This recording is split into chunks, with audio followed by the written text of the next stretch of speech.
Right, ladies and gentlemen, welcome back to the channel. Today we're talking about the title race once again as Manchester City get themselves a massive win, another win in their title challenge against Arsenal as they beat Southampton by 4 goals to 1 at St Mary's this evening. It makes it 5 wins in a row now for City in this title race, with Arsenal going to Anfield tomorrow in a really tough game for them. It moves them to within 5 points of Arsenal, who do of course, like I said, go to Anfield tomorrow, but City will have that game in hand, and they do play each other at the Etihad in a few weeks time as well, which is going to be an absolute blockbuster, one for the ages in the Premier League title race. And yet basically we're going to be talking about Man City mainly, but we also will dip into a little bit about Arsenal and the two together in this title race, which, yeah, as I said, is going to be absolutely thrilling and will more than likely go down to the wire in my opinion. So yeah, let's just get straight into it. But before we get into it, of course, subscribe to the channel right now. Just do it. Hit that big, fat, juicy, succulent subscribe button. You'd be an absolute legend for life if you did do that, because yeah, we're closing in now on 2,000 subscribers on this channel, and especially me being a Chelsea fan, you get to witness a lot of depression if you want to tune in for that sort of stuff as well. But we do talk about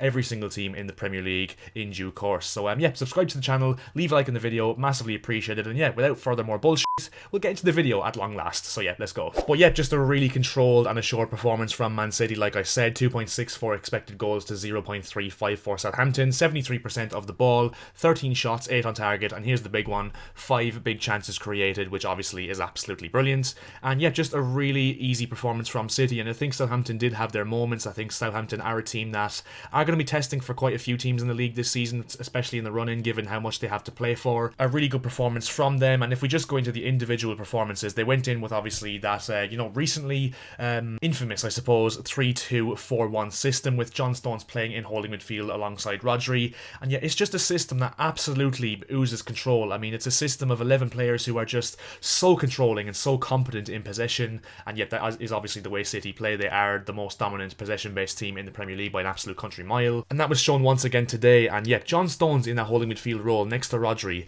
I think I want to talk about John Stones individually, because as a player he's one that, in my opinion, has gone massively under the radar just for how good he is. Obviously everyone knows how good he is, but I think this guy is world class. I really do. And I think that it's actually gotten to a stage now where a lot of people will actually deep it and think he actually is world class, especially at centre back. I mean, he's playing outside of his natural position in that 6 role, and he's looking like a world-class holding midfielder. I think that's how good this guy is, and don't get me wrong, he wasn't extraordinary by any stretch of the imagination today, but I just wanted to talk about him specifically because I think he's top 3 centre-backs in the world, if not, further than that, and yeah, is definitely up there with one of the best centre-backs, if not the best centre-back in the Premier League. And yet just so good, so composed in the ball, reads the game absolutely brilliantly, and yet Pep Guardiola has really nurtured this guy into a world-class centre-back, like I said, and holding midfielder apparently as well. So yeah, John Stones, I just wanted to give him his flowers because I think he deserves it. Obviously we're going to focus on Erling Haaland, who did get that brace, and yet just the second goal is just an absolute piece of beauty. And you know what I want to say about Erling Haaland, right? There's genuinely been the opinion by some people that this guy is overrated. I mean, I just don't understand it. The man's got 30 Premier League goals in the start of April. I mean, he had 20 something goals in November or something like that. I mean, this guy is just an absolute goal machine. He's scoring goals to a rate that we have never seen before in Premier League history. So I'm sorry to say this, but if you think this guy is overrated in any stretch of the imagination, in any way, shape or form, you need to get your head checked, to be honest, because this guy is as good of a goal scorer as you are going to get in modern day football, or in any generation of football, to be honest. And look, people will call him a tap-in merchant, but at the same time, if he's a tap-in merchant and scores 30 goals a season, by all fucking means be a tap-in merchant. I mean, like I said, his goal scoring rate is just to a level that we haven't seen before, and yeah, the guy is just absolutely, he's in my opinion the best striker in the world, and yeah, got himself 2 great goals, and the second one, as I said, what a tap-in to get himself. So yeah, just wanted to, come to the defence of Erling Haaland, which I can't believe again, I have to say, because surely he's the one player in world football right now that every single person can stand up and say, yeah, he's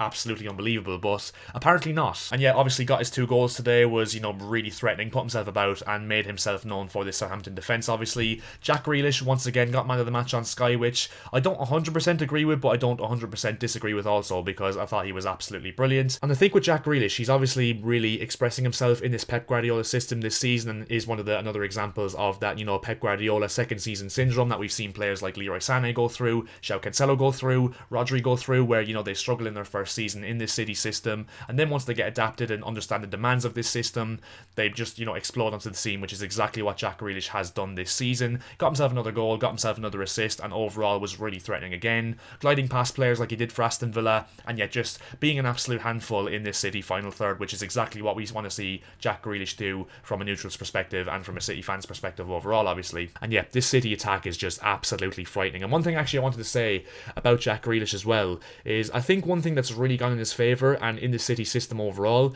is the appearance of Nathan Ake, who's one I don't think gets the credit he deserves. I think he's massively underrated, and I think definitely is, if you really think about it, a shout to get into the PFA team of the season. He's been that good this season for City when he stepped in. Because I think one thing that Nathan Ake does really well is obviously the fact he's not 100% world class going forward like say João Cancelo was, and João Cancelo liked to operate more in those central areas, and with the areas João Cancelo excelled in, it was kind of the same areas that Jack Grealish obviously wanted to drift into. And I think the absence of João Cancelo in this team and the appearance of Nathan Ake, who obviously will be able to cover for Jack Grealish almost instead of taking the limelight from Jack Grealish that you could say João Cancelo was doing, I think that's one of the main reasons why Grealish has been doing so well for City this season and has been able to flourish and has that, as you can see, freedom on the pitch, which I think you can really see in his play for City this season. So yeah, I think Nathan Ake is another one of those players that definitely deserves a mention for the success of City this season. I think Kevin De Bruyne, once again, it goes without saying, he was absolutely world class, got himself the assist, won the penalty as well.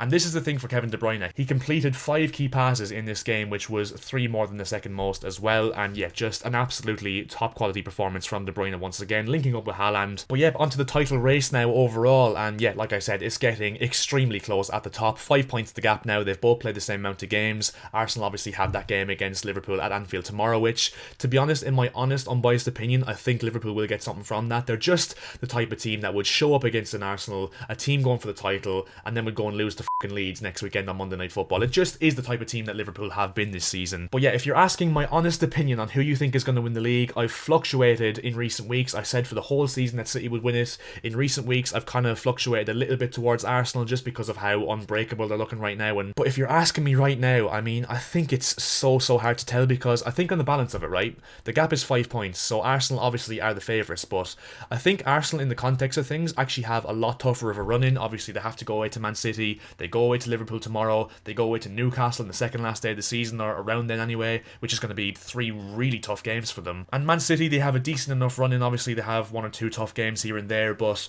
I think Man City definitely for a long way have the better run in, and I think Man City have hit form at just the right time, especially in these last 2 performances against Southampton and Liverpool.